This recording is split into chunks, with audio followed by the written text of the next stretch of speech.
Smiling faces today. Welcome to the Unitarian Universalist Congregation of the Shenandoah Valley. My name is Jackie Franklin, and I'm a member of the Board of Trustees. We are a welcoming congregation committed to supporting one another in our search for meaning and in our desire to make a difference for the good. All are welcome here to share, learn, serve, and be your truest self. We welcome our differences, but we are united on the side of love and justice. We like to say we don't have to think alike to love alike. If you are new to UU, I encourage you to take a look at our order of service. Our mission statement is on the front, and our 8 principles are also on the inside of the order of service. It tells you a lot about who we are and what we think. It's our tradition to welcome visitors. To ask you to stand and introduce yourself. If you're new to the congregation, if you're comfortable with that. So, do we have any visitors on this side? Okay.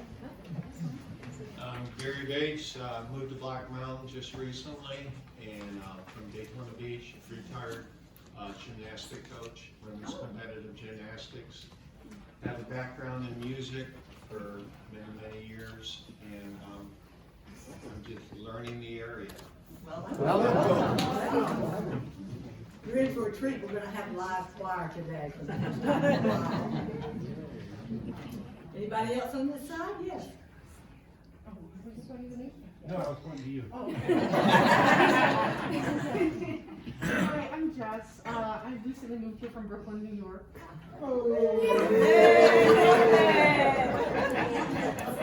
I recognize the Reverend's credentials from Union Theological Seminary. I know a lot of people in New York who are graduates from there. And I've been a political strategist and a media producer, and I'm coming here for just a healthier, easier way of life. This is the place for you then. Anybody on this side? Yes. I'm Roland Blockhorse from Arizona. I'm visiting my brother Ray. I'm a frequent visitor, every 6 months or so. Been going to Montreat for years and years, and I need to escape that once in a while. Well, anybody else? If any of you are interested in learning more about our congregation, or you would like to receive our newsletter, or find out how you can be a part of our community, there's a white card. Some of them are in the back of the pews, and there's some out in the foyer. You can fill one of those out and leave it, and we'll be glad to get in touch with you in whatever way you're comfortable. I'm going to read our land acknowledgement that we like to start off with every Sunday. UUCSB acknowledges with respect that the land we are on today is the ancestral home of the Cherokee and of other indigenous people. The Cherokee, through stewardship, understanding, and conservation, survive and thrive in this land, and we acknowledge their enduring connection to their homeland. I think Evan has a comment to make today. Oh, there you are. Good morning. Good morning. Just wanted to say that we're in the real heart of the canvas drive for our annual fundraiser. At the beginning of every year, we do our planning and we think about what's going to happen next year. We talked about spring and growth and the way that the church is obviously growing in great ways. We see that today in our full house. We see it in the growth outside on the buds of the trees. Right now we've got about 48 folks who have made their pledge for the next year. We're a little bit over 60% of our goal, so we've got a few more weeks that we're going to try to call people. If you don't want a phone call from the stewardship committee, go ahead and make your pledge and get that in there so that we can make our plans for the next year. Thanks everybody who's already done so. Thank you. Okay, this is a reminder to please silence your cell phones so we can begin our service.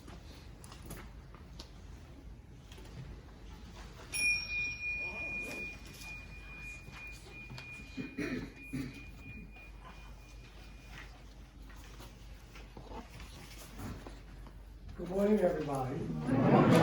I will bring it Tuesday, Evan. I left it on my kitchen table. I can use it for growth. Anyway, it's good to see y'all. It's springtime. You know, it feels like November. And it's still springtime. And it's good to see some new faces and some old faces.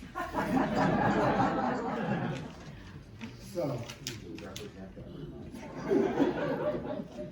especially since I left my chair. Opening words from Unitarian Universalist Penny Hackett Evans. A little longer today, but I think you'll enjoy the sentiment. Each of us brings a separate truth here. We bring the truth of our own life and of our own story. And we don't come as empty vessels, but as full people, each with our own story and our own truth. We seek to add our truths and add to our stories. And this room is rich with truth, and it is rich with experience. All manner of people are here, needy, joyful, frightened, anxious, bored, forgetful. We all bring our truth with us.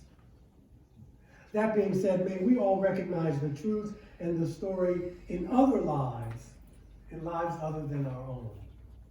May we hear and honor the truths that we all bring as we gather together, because together we have truths, together we are truth, together we have a story, but more importantly, together we are a community. Thank you, Diane. Opening hymn this morning, number 144. Now is the time approaching. Please rise as you are willing and able.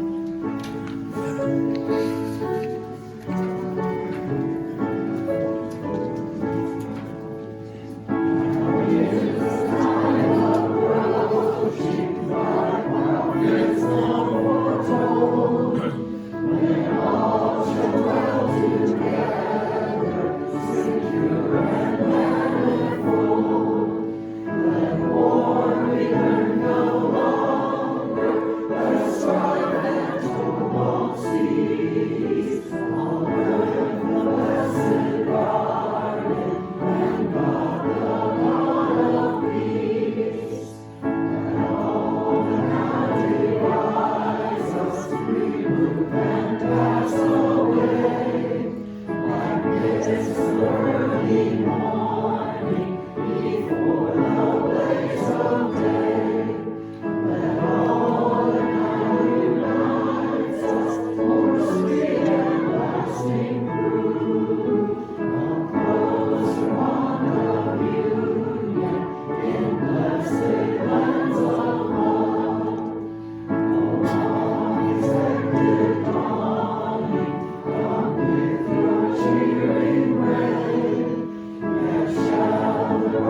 Please be seated.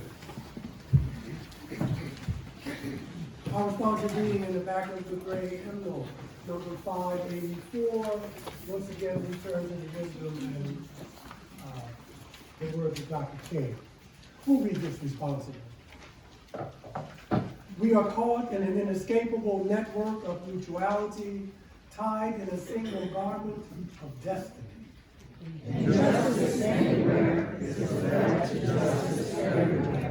There are some things in our social system to which all of us ought to be maladjusted. Hatred and bitterness can never cure the disease of fear. Only love can do that.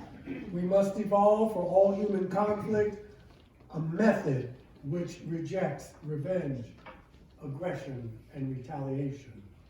The foundation of such a method is love. Before it is too late, we must narrow the gaping chasm between our proclamations of peace and our lowly deeds, which precipitate and perpetuate war.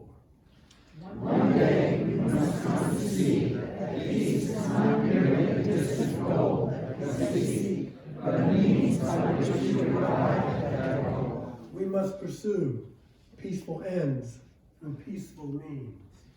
We shall view out of the mountain of despair a stone of hope.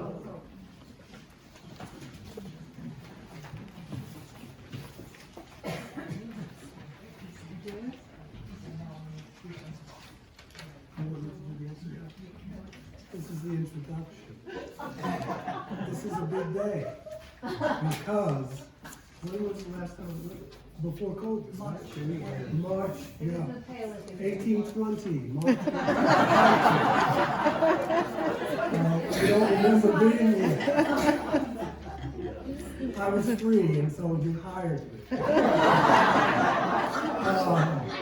I've been free ever since. Come. This is a big day.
Why don't you give them another hand?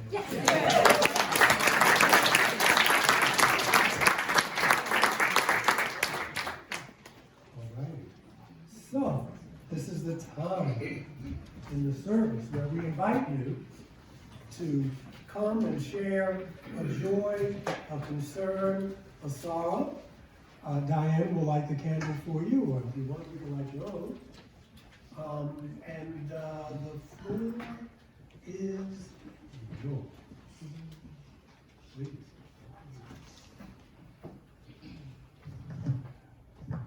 Good morning, I'm Mary Good morning, Soyalova. Mary. Good morning. And you will see where my true thoughts lie. I have just found out that we are going to begin again our first Sunday potlucks. Yeah. You'll have a chance to have some of Herb Way's mac and cheese. And Alice and David are they are going to supervise that. And I think we're gonna start having coffee.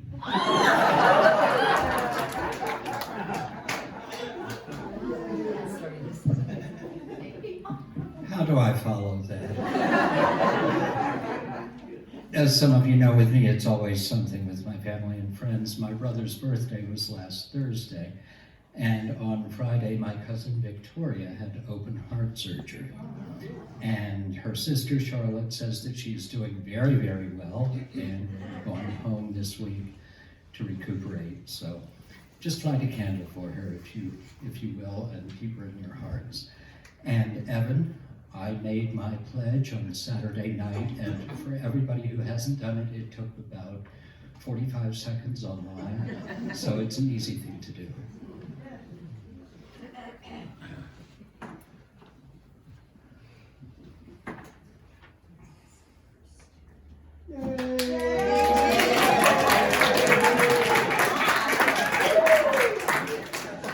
Well, hi, everybody.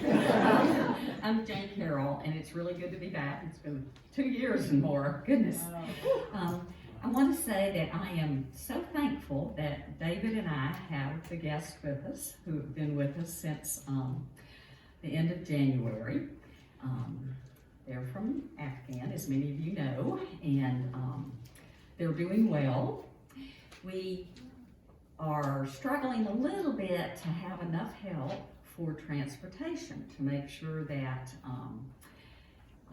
English as a second language is available at AV Tech Monday through Thursdays. So if anybody's available just this Tuesday morning, see me, and I'll let you know kind of what time a ride would be needed.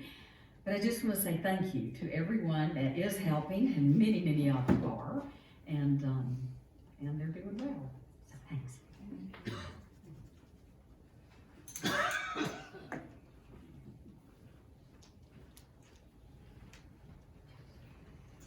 Hi, I'm Benna, and I have 3 joys and 1 concern. I'll say them real fast.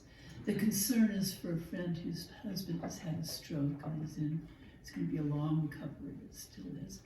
She might start coming and staying with me instead of going back to Brevard. My joys are, 1, my husband Norris is here with me today. Say hi afterwards. And my second one is, my daughter has finally stopped complaining about the lovely place she's moved to, and she's happy she made the move. And third, as far as I'm concerned, one of the principles of the UU is coffee hour. Yay.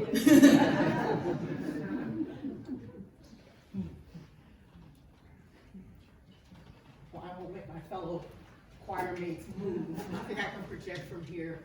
As many of you know, I'm a local health caregiver, and so I am very pleased to be able to say that we in Buncombe County are in the green, less than 5% new COVID cases.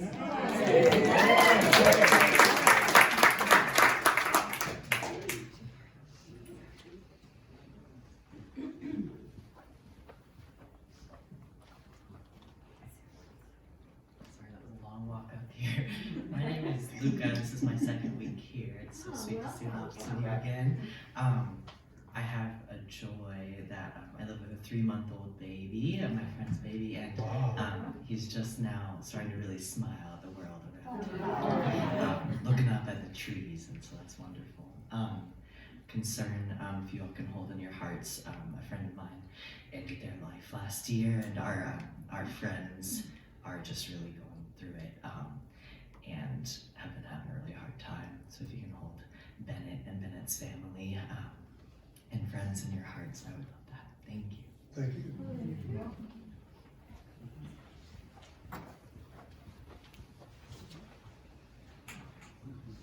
I'm Ann Silva. My joy was to hearing the choir this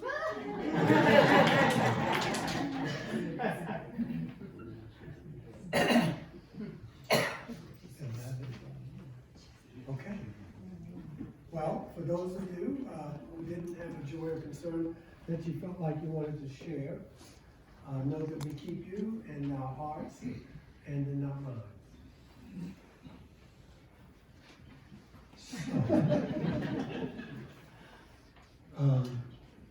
I have 2 bad jokes, but I'll wait.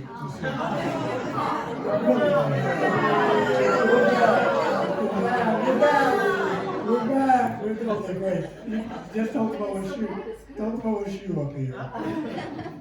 But okay, so let us begin with a meditation.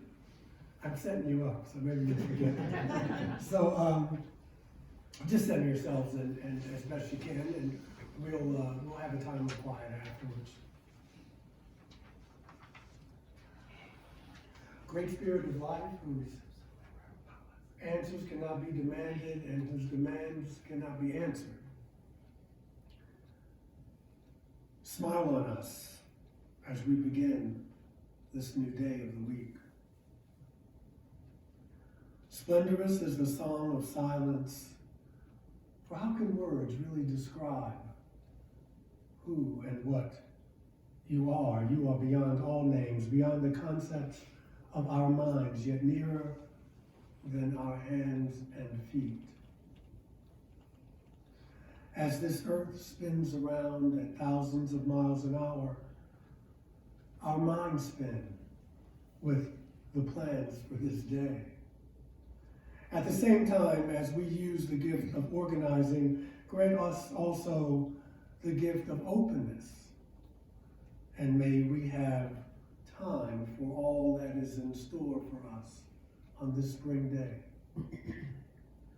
May we be open to sacred surprises, and may we have the readiness to set aside our plans when life proposes another agenda or the needs of our own are surpassed. When something comes up unexpectedly, may we be able to put down our goals for that moment.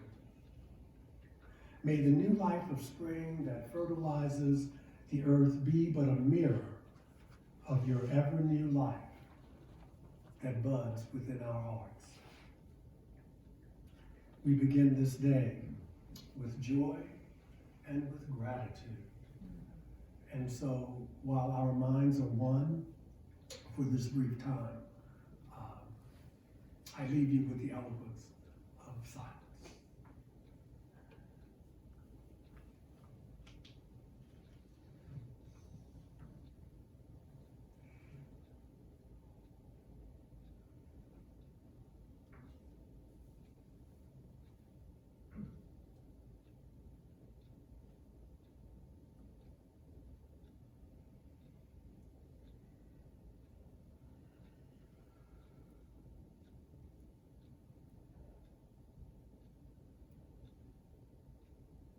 And so it is. Well, we have another treat. You want to come up? Want to come up? So, the greatest use of life is to spend it on something that will outlast it. In that spirit, we will collect this money's offering. And we have a bar.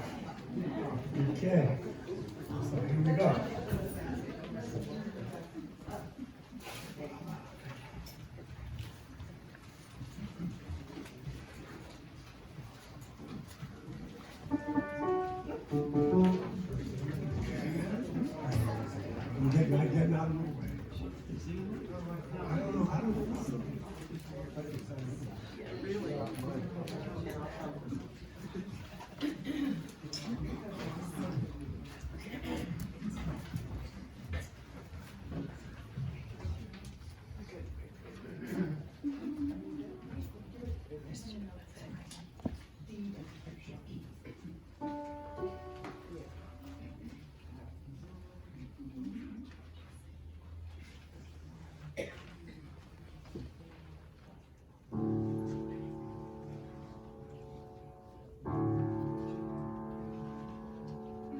Planting trees early in spring, we make a place for birds to sing in times to come.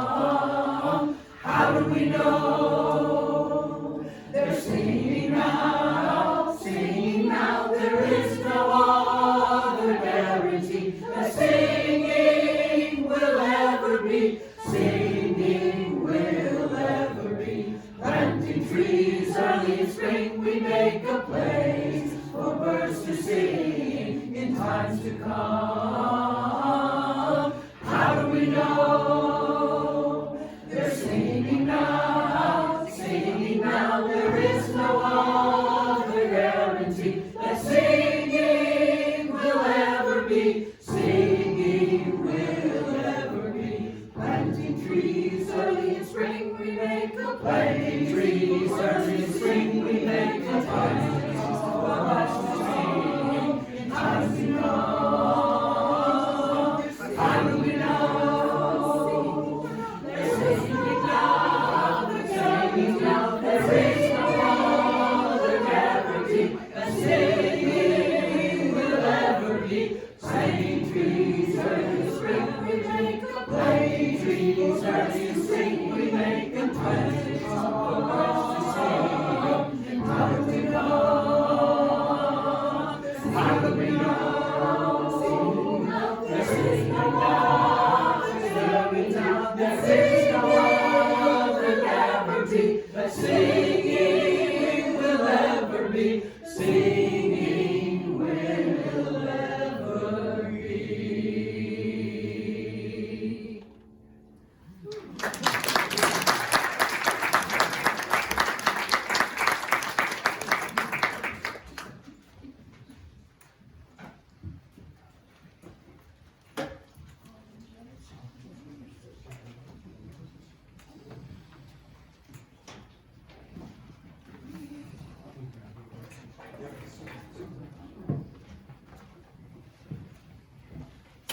Okay, these are bad. But we'll get it done. I tell you the bad jokes after you speak anyway. I tell them now, I can tell them. This is really not a joke. This is something Robbie sent me. And it is true, though. The secret of a good sermon is to have a good beginning and a good ending, and to have the two as close together as possible. Robbie.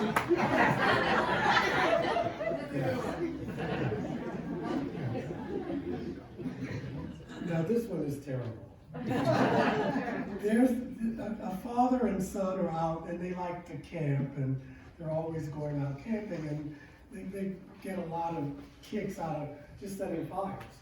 You know what I mean? We'll do a fire here and then let's go over here and we'll set a fire there. And so the son says to the father, Dad, are we pyromaniacs? And the father says, yes, we are, son. I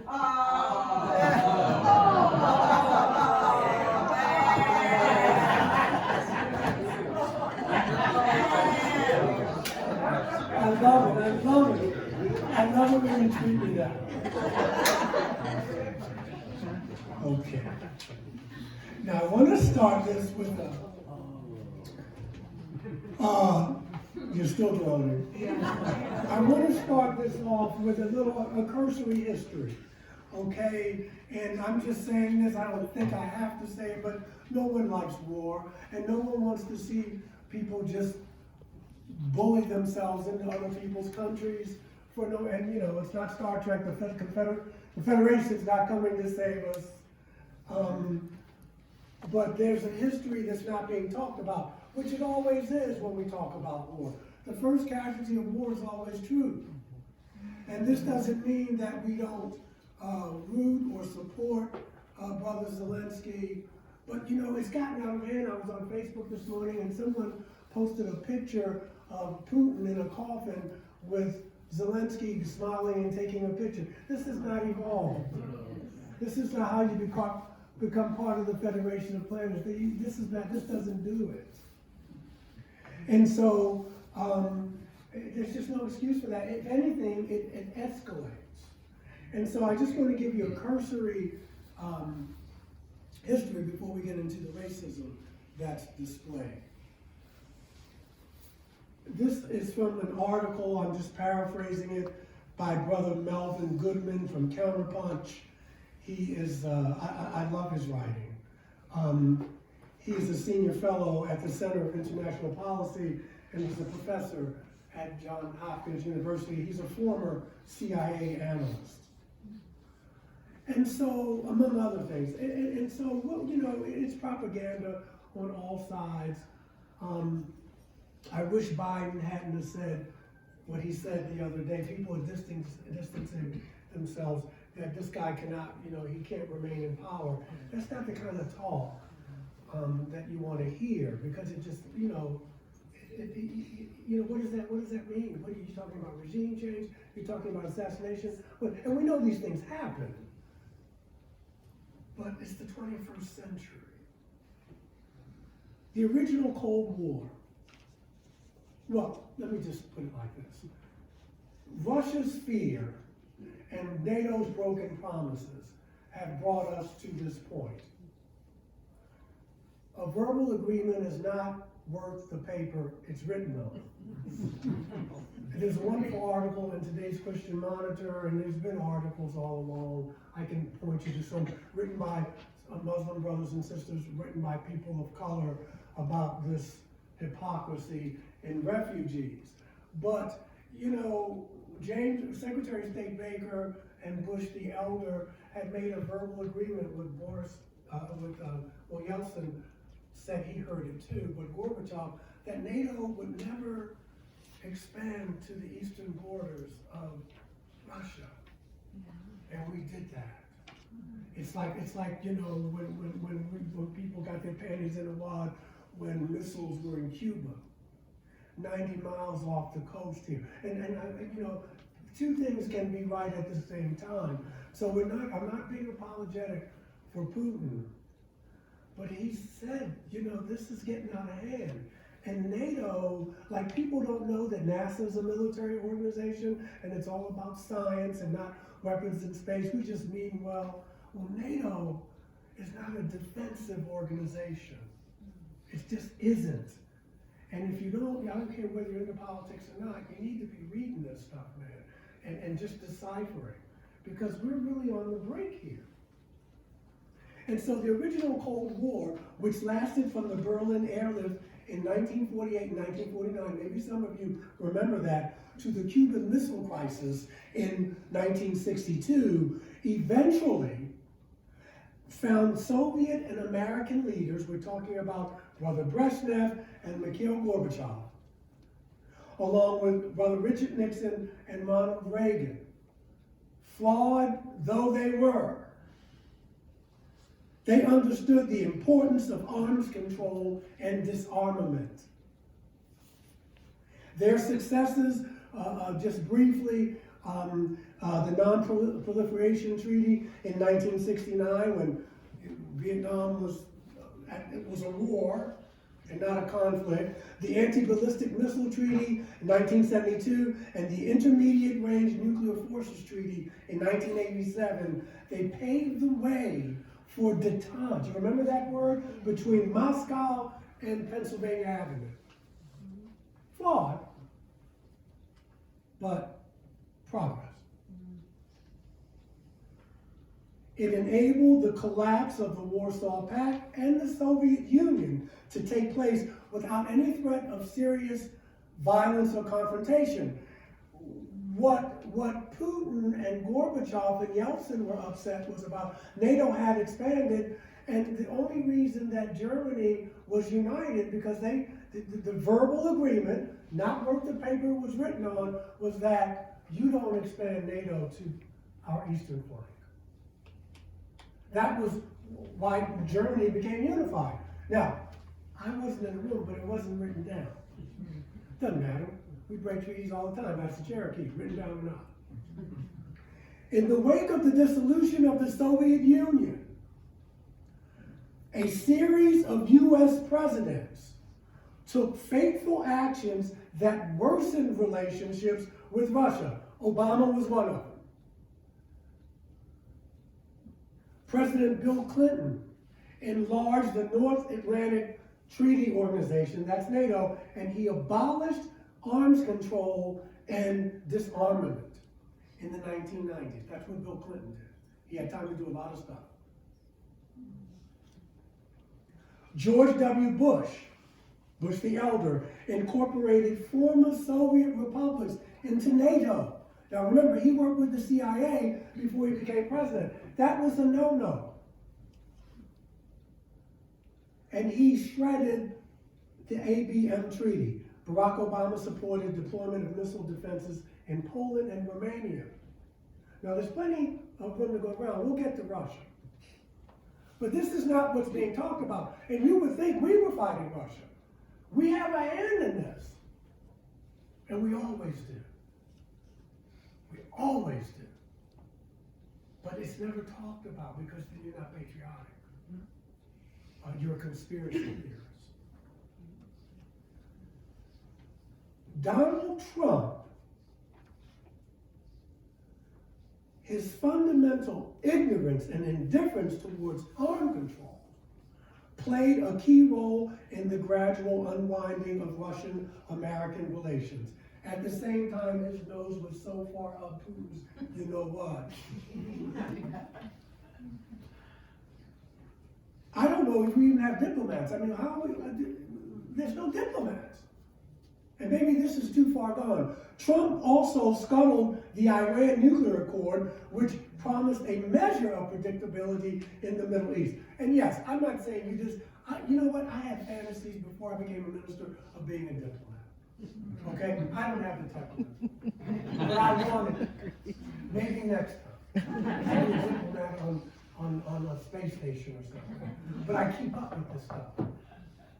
And so, and they walked away from something called the Open Skies Treaty, which dated back to the Eisenhower administration in the 50s. And so Trump creates this Space Force, which was already in existence, but of course we're the last to know. And they're going to nuclearize, they're going to put weapons in space.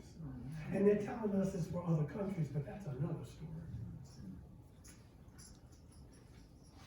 Since the dissolution of the Soviet Union, United States decision makers have been reckless in the militarization of international security. The Iraq War, the Afghan War, interventions in Serbia, in Libya.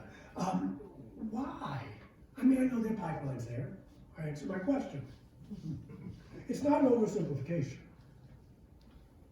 The quasi-alliance that's going on now between Russia and China confronts a paralyzed United States because we're still talking about containment.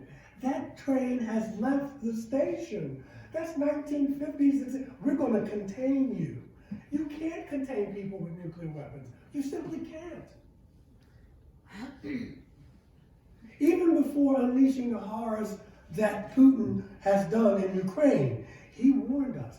He went into Crimea in 2014. He went into Georgia in 2008. He got involved in Syria in 2015, still fighting in Syria, and the intervention in our politics in 2016 are the key particulars in what Moscow has done to blame for the deterioration between our relations. But he said in 2007, Putin, he said, the West has expanded NATO. You are in our backyard. Did you know any of this? Because it's not on Fox or MSNBC, it's not. And so if you're walking around thinking like King talked about, that the United States is always on the side of justice, I know a bridge for sale.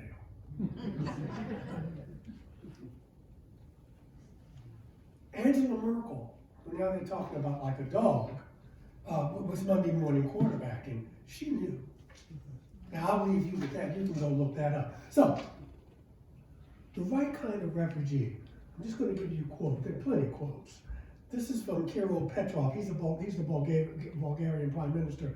These other people are not like us. We are educated. We are Europeans. This is not how we behave. He said that on March 1st, 2022. So it took me a while to write this because I didn't want to bring it up, and it's there. But I mean, how can you not? And again, I don't want war, and I don't believe you should just be going into bringing tanks into other people's countries. But we have stuff to look at. In the history of accepting refugees, countries have shown an erratic streak. Universal human characteristics have been overlooked in favor of particulars. What race are you? What is your religion? What are your cultural habits? Even immigration nations, such as the United States and Australia, have had this xenophobic twist about who and how many people we let in. We don't care whether it was a pogrom, whether it was a war crime, genocide, or famine. The Russian attack on Ukraine has already produced refugees in the hundreds of thousands. And by March 2nd, when the war was only a week old, 874,000 people were estimated to have left Ukraine. The UN High Commission for Refugees, and you can look all this up, estimates that up to 4 million may leave, while the European Union says we're going to add 3 more to that figure. There's already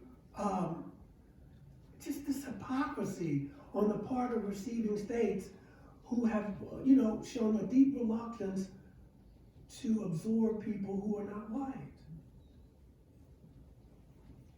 Tellingly, some of these conflicts have been campaigns waged by NATO. Offers of generosity to Ukrainians are everywhere. Poland, which will be a major recipient, already is, and a country of passage for many Ukrainians, is now showing ample considerations. Y'all come on in. Come on in. But just last year, they wouldn't let any Afghans in. Various border crossings in and around Ukraine and Poland, people just have what they have on, and Poland's letting them in. This is not wrong. Don't come to me at the end of this talking about that. I'm saying that's wrong. I'm not saying that. I'm just saying it's hypocritical. One Western journalist was quoted as saying, our two people have always been close. Of course we help out our neighbors. But that solidarity has been selective. Those of African and Middle Eastern background have faced different treatment at the border. That's if they made it to the border. The number of accounts of obstructions and violence, both within Ukraine and at the border, are growing. Like I told you, this morning, Christian Monitor just had an article on this. And of course, we're saying, it's propaganda from Russia. Is it?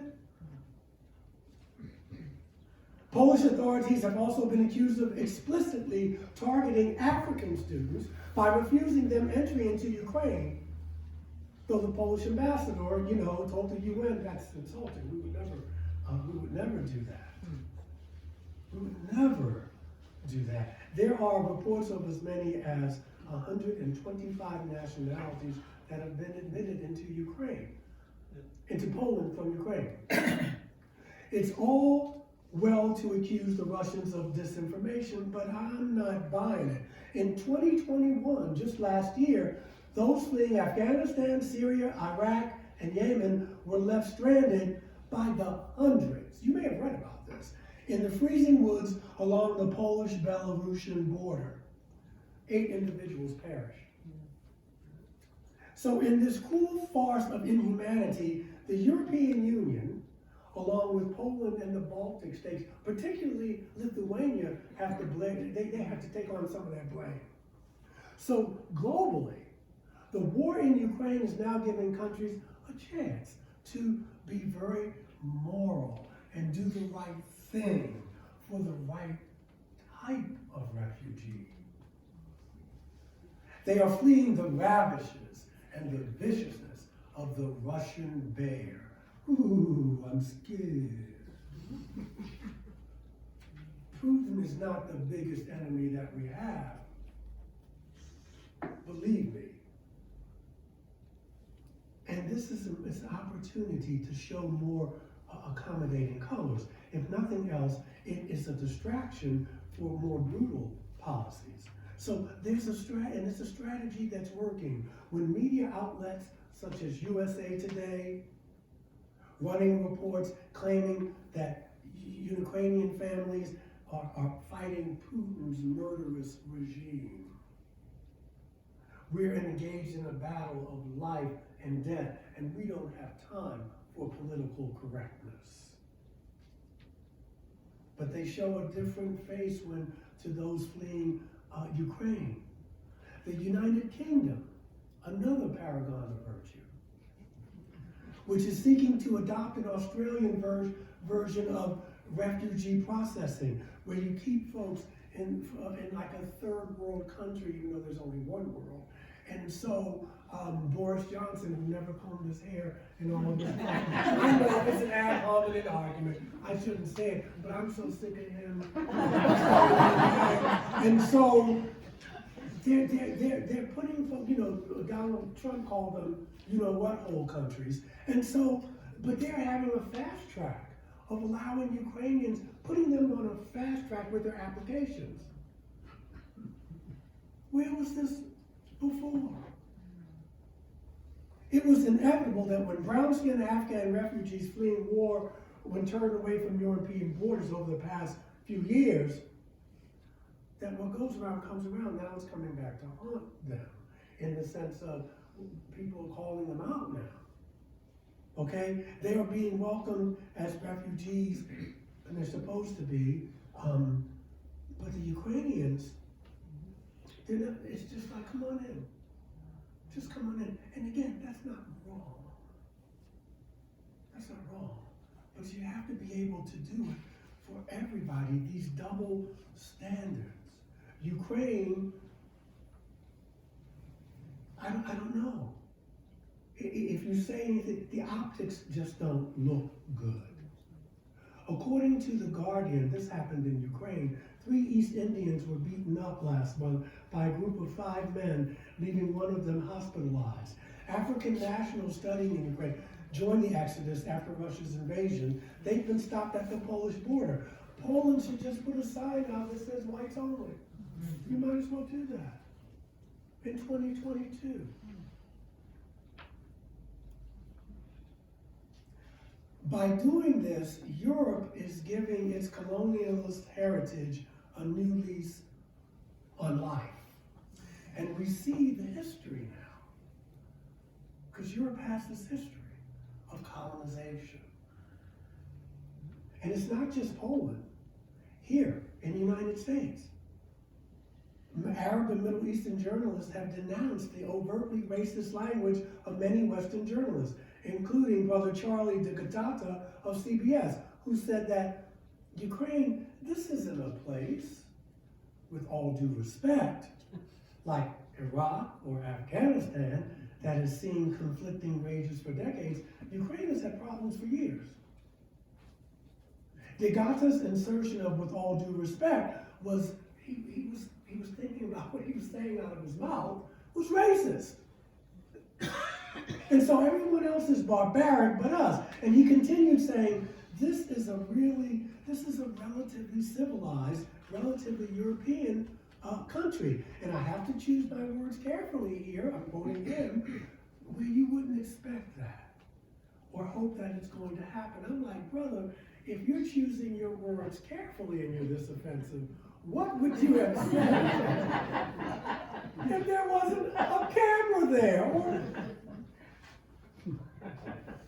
he apologized later. I heard I turned it off. It was really unconvincing. But he exposes his personal allegiances. I don't have to hit you over the head with it. It's just disheartening. There was an article written by an African-American brother who was saying that he found it hard. He said he was in solidarity, but he says, I'm tired of being in solidarity with folks who are not in solidarity with me. And he's saying, no one wants to see this happen to any country. Serena Pareka, she's a professor of philosophy at Northeastern University, said in a recent interview, it's very human to feel connections to people that you perceive to be like you, and to feel more remote from people you perceive as being not like you. I read that quote, and I say, at the very least, this is a good reason why newsrooms across the country should have more diverse people. Because of comments like this. This woman has written a book, 2 books, Ethics and the Global Refugee, and Refugees and the Ethics of Forced Displacement. But this is her attitude.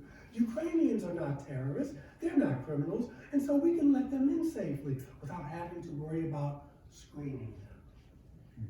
These are the people who give us our news.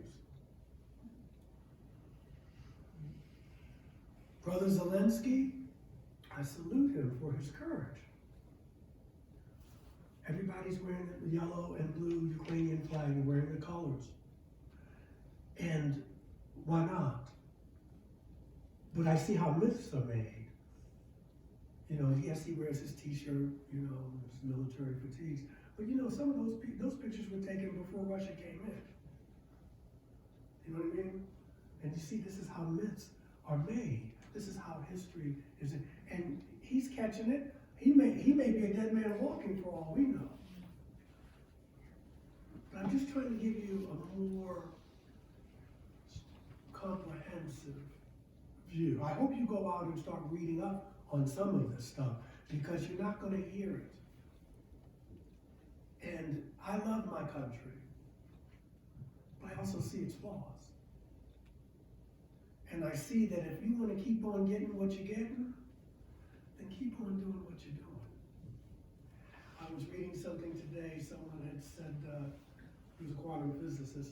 What would he say? He used to work with Krishnamurti.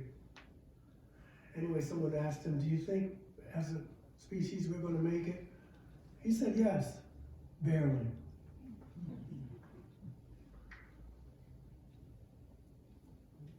My point is this. Europe's double standard toward refugees is on full display in this war.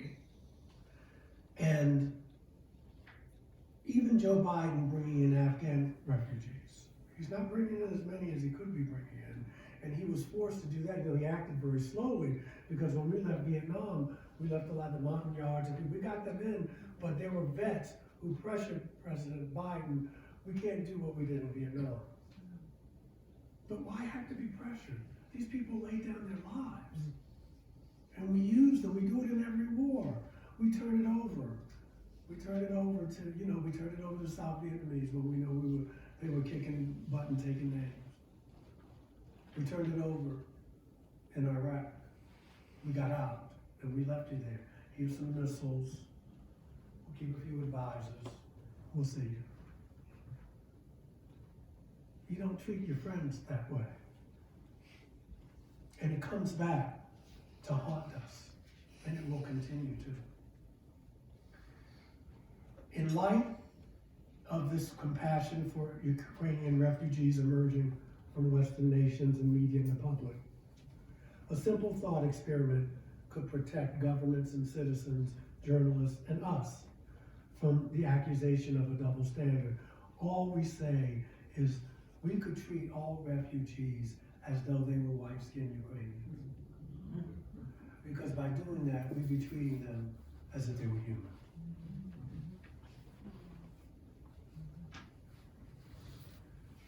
Isn't that a happy little hummer to start your Sunday? But we'll be okay, but it gets tired.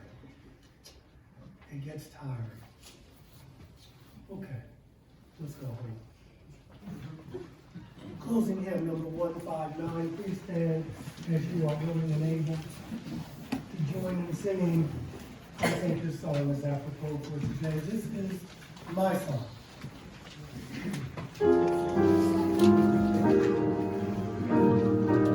Pay attention to the lyrics. This is my song, O God of all the nations, a song of peace for lands afar and nigh. This is my home, the country where my heart is. Here are my hopes, my dreams, my holy shrine.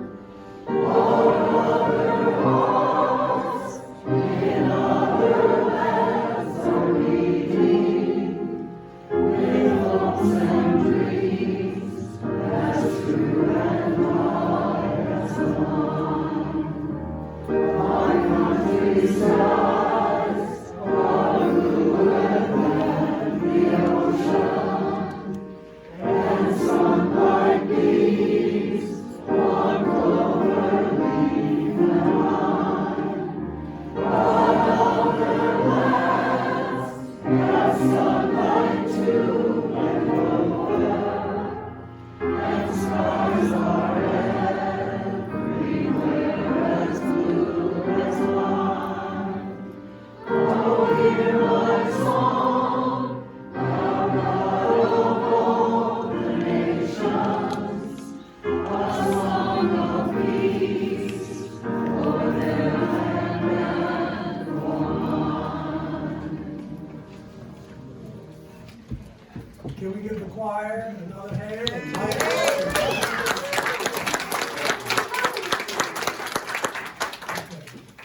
This we know, Chief Seattle.